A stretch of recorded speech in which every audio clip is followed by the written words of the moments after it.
हे पुरुषोत्तमम, क्या आप बड़ा होना चाहते हैं?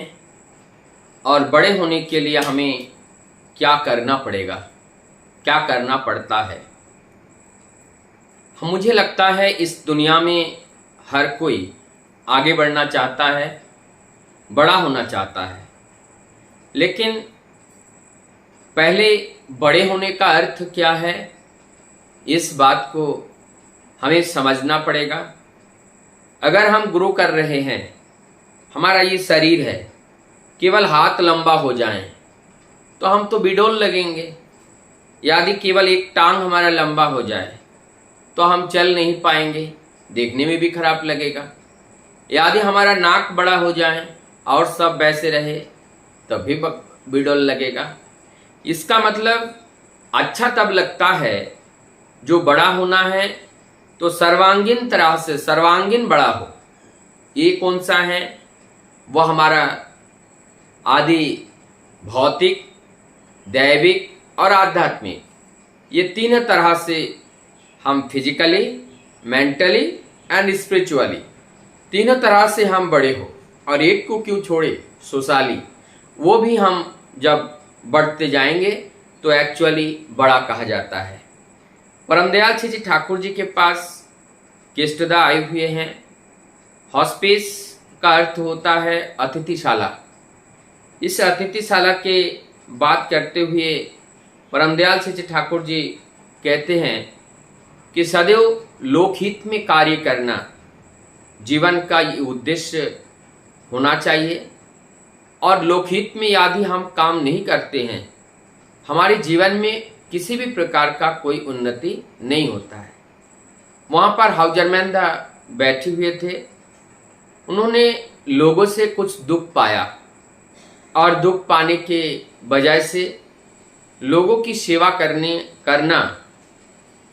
करने के बारे में उन्होंने प्रश्न चिन्ह लगाया कि सेवा करने से लोगों से लांछना मिलता है, गंजना मिलता है, अर्थात दुख मिलता है, दर्द मिलता है, इनका जो रिटर्न बड़ा खराब मिलता है। परमदयाल श्री ठाकुर जी कहते हैं यह हमारा एक नॉर्मल प्रोसेस है, ये प्रकृति रूप से हमें करना पड़ेगा। यदि हम नहीं करते हैं तो ना हम स्वयं बढ़ पाते हैं, ना उनको बढ़ा पाते हैं। यहाँ पर ठाकुर जी आगे कहते हैं यदि हम सेवा धर्म को बंद कर देते हैं, सेवा कर्म को रोक देते हैं, तो ठीक उसी प्रकार से होते हैं। हम खाना खा तो रहे हैं लेकिन लेटरिन नहीं जा रहे हैं, तो क्या स्थिति होगी? हम कितने दिन बिना लेटरिन जाए खा करके जिंदा रह सकते हैं? ज़्यादा दिन नहीं रह सकते हैं ना। और वो मल हमारे अंदर पड़ा रहेगा तो हमारे शरीर को दूषित करेगा, हमें रोगी बना देगा और आगे चल करके हमें मृत्यु को वर्ण करना पड़ेगा। ये प्रकृति का नियम है। जो हमने खाया, जो अवशेष के रूप में हमारे शरीर के अंदर है, जो हमारी बॉडी और एब्जॉर्ब नहीं करना चाह रहे हैं, उसे वेस्ट मटेरियल के फॉर्म में उसको एक्सक्रीट करना है, उसको बाहर निकाल देना है, लैट्रिन के रूप में, मलमूत्र के रूप में, पसीना के रूप में हम उस टॉक्सिन को बाहर करते हैं ताकि हम अपने आप को रक्षा कर पाएं। तो ये प्रकृति नियम है। इस प्रकृति नियम को हमें फॉलो करना पड़ेगा। इस प्रकृति नियम को ताक में रखकर हम जीवन में कभी कुछ कर ही नहीं सकते हैं। आगे परमदयाल श्री ठाकुर जी का जो रिटर्न देने की बात है कि कोई अगर हमारे लिए करते हैं तो हम उनके लिए क्या करते हैं, इससे पहले हम एक बात आप लोगों के सामने रखना चाहूँगा। हम लोग देखते हैं बाइबल में भी एक जगह पे लिखा है, पीटर के साथ प्रभु जीसस की वार्तालाप हो रही है। पीटर एक भक्त है। जब पीटर देते हैं, करते हैं, इस बात को लेकर के प्रभु जीसस से बातचीत चल रही है, तब प्रभु जीसस क्या कहते हैं? वो कह रहे थे कि तुम लोग जो देते हो उसका 100 गुना मैं रिटर्न करके ही शांत होता हूँ, उससे पहले मुझे शांति कहाँ।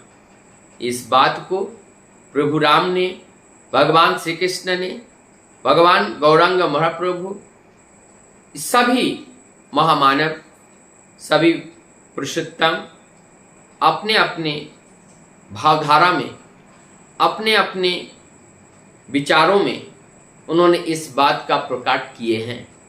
परम दयाल श्री ठाकुर जी भी आज सहज रूप में किष्टदा के साथ बातचीत चल रही हैं और इस बातचीत के सिलसिले में ठाकुर जी कहते हैं, मैं जो लेता हूँ और वो लेकर के किसी को मैं देता हूँ, किसी से मैं लिया किसी को दिया, यही हमारा जीवनचर्या चलता रहता है। मैं डॉक्टरी करता था, उस समय बहुत से लोग, कुछ लोग कोई कंबल दे के जाते थे, कोई चादर दे के जाते थे, कोई कपड़े दे के जाते थे, कुछ ना कुछ दे के जाते थे, कोई अर्थ दे के जाते थे। मैं उस चीज़ को जिसके लिए प्रयोजन है मैं उनको दे देता था। परम दयाल श्री ठाकुर जी आगे एक कदम बढ़ करके कहते हैं, यदि कोई मुझे 1 रुपया देता है, मैं सदैव कोशिश करता हूँ किस तरह से इसको 3-4 गुना करके मैं उनको दे दूँ। अर्थात एक तरीके का ठाकुर जी का ये भंडार, ये प्रभु का ये भंडार एक तरीके से मल्टीप्लाई करने का जगह है, लेकिन मल्टीप्लाई हो ये सोच के जब हम देते हैं ये मल्टीप्लाई नहीं होता है। निस्वार्थ भाव से जब हम करते हैं तो वो स्वयं हमारी स्वार्थ बांड बन करके वो हमारे जीवन में क्या चाहिए उस चीज़ को वो परिपूर्ण करते हैं। क्योंकि वो जगत के पिता है, वो विश्व के जनक है, वो सृष्टि के कर्ता है, इसीलिए अपने संतान के लिए कब क्या चीज़ प्रयोजन है इस बात को भलीभांति जानते हैं। इसलिए निर्गुण और निसंदेह होकर के जब प्रभु के सेवा में हम तत्पर रहते हैं, अपने जीवन को निरंतर प्रभु के कार्य में लगा करके रखते हैं, निश्चित रूप से प्रभु के ओर से कुछ आने का वो दरवाज़ा खुल जाता है। क्योंकि प्रभु हमें तब सहयोग कर पाते हैं जब हम एक कदम आगे बढ़ करके प्रभु के निर्देश को पालन करते हैं, अर्थात प्रभु के राज्य में हम प्रवेश करते हैं, अर्थात हम प्रभु के छतरी के तले में प्रवेश करते हैं। तब धूप से, बारिश से हम बच सकते हैं, अपनी जीवन की सुरक्षा वो दे सकते हैं, लेकिन उसका भी एक लिमिट है, एक दायरा है। क्योंकि हमने भी सीमित अपने जीवन को पाए हैं और सीमाबद्ध तरीके से जीवन को पाया। हमने एक मनुष्य देह पाया, ये मनुष्य देह रूपी एक सीमा है, इस सीमा के अंदर हमारी वो जीवात्मा इसके अंदर विराजमान है।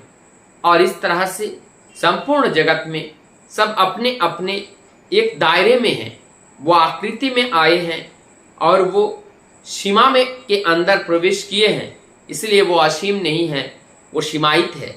और सीमायित होकर के यदि प्रभु का निर्देश को हम परिपालन करते हुए नहीं चले तो हमारी जीवन का जो मूल लक्ष्य है हम उस लक्ष्य से हट जाएंगे, हम उस लक्ष्य को पा नहीं पाएंगे। यदि मनुष्य होकर मनुष्य कर्म को हमने छोड़ दिया तो हमसे अधर्म हो जाएगा। मनुष्य तत्व को जानना है, मनुष्य कर्म को करना है और ये करके ही मुक्ति का रास्ता हमें मिलेगा। और इसी मुक्ति का रास्ता ही पा करके हमें अपने जीवन युद्ध में, इस जीवन संघर्ष में, और ये संघर्ष हमारे अंदर दिया हुआ जो प्रवृत्तियां हैं, जो कॉम्प्लेक्सेस हैं, ये एक तरीके का दुर्बलता है, ये हमें कमज़ोर करता है। और इस कमज़ोर को, इनको पराजय करना हमारे लिए सबसे पहला कर्तव्य है। जीवन का सबसे पहला लड़ाई हमारे अपने साथ होती है। अपने साथ जो वृत्ति प्रवृत्तियां हैं, जो कॉम्प्लेक्स हैं, उनको जब हम पराजय कर पाते हैं तो हम दुनिया को पराजय कर देते हैं। जब हम स्वयं के साथ पराजय हो जाते हैं तब हम दुनिया को पराजय नहीं कर सकते हैं।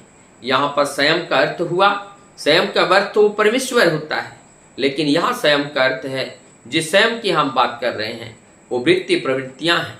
वो वृत्ति प्रवृत्तियां हमें अहं की ओर धकेलता है, वो वृत्ति प्रवृत्तियां हमें अलग करने का कोशिश करता है, वो वृत्ति प्रवृत्तियां हमें अंधे बनाने का कोशिश करता है, वो वृत्ति प्रवृत्तियां हमें अंधकार की राह को वो दिखाता है, क्योंकि वो स्वयं अंधा है। एक अंधा दूसरे को कैसे पथ दिखाएगा? इसलिए अंधा को नहीं पकड़ना है, जो अज्ञानी है, मूर्ख है, उसको अपने जीवन आदर्श नहीं बनाना है। इसलिए उनको आदर्श ना बनाते हुए जीवन आदर्श के रूप में गुरु को चुनना होगा, गुरु को अपने हृदय में बिठाना होगा। और जब गुरु को हृदय में बिठा करके हम उनकी इच्छा को मूर्त करने के लिए जब इस देह से हम प्रयास करते हैं, तब इस देह के अंदर वो वृत्ति प्रवृत्तियां जो कॉम्प्लेक्स हैं, कुछ दिन पहले जो हमारे प्रभु बनकर चल रहे थे, अब वो प्रभु नहीं रहा, वो दास बन गया। और जब वो प्रभु दास बनते हैं और हमारे अंदर विराजमान स्वयं प्रभु सत्ता, वो जब राजा बनकर के चलते हैं, वो जब प्रतिनिधित्व करता है, निश्चित रूप से हम जीवन की उस सफल राह पर पहुंच जाते हैं। जीवन की उस कठिन पड़ाव को पार करने में हम सक्षम होते हैं, हम युद्ध में जयी होते हैं और जीवन जयी होकर के हम जीवन की उस विजयी पताका को फहरा सकते हैं। वंदे पुरुषोत्तमम्।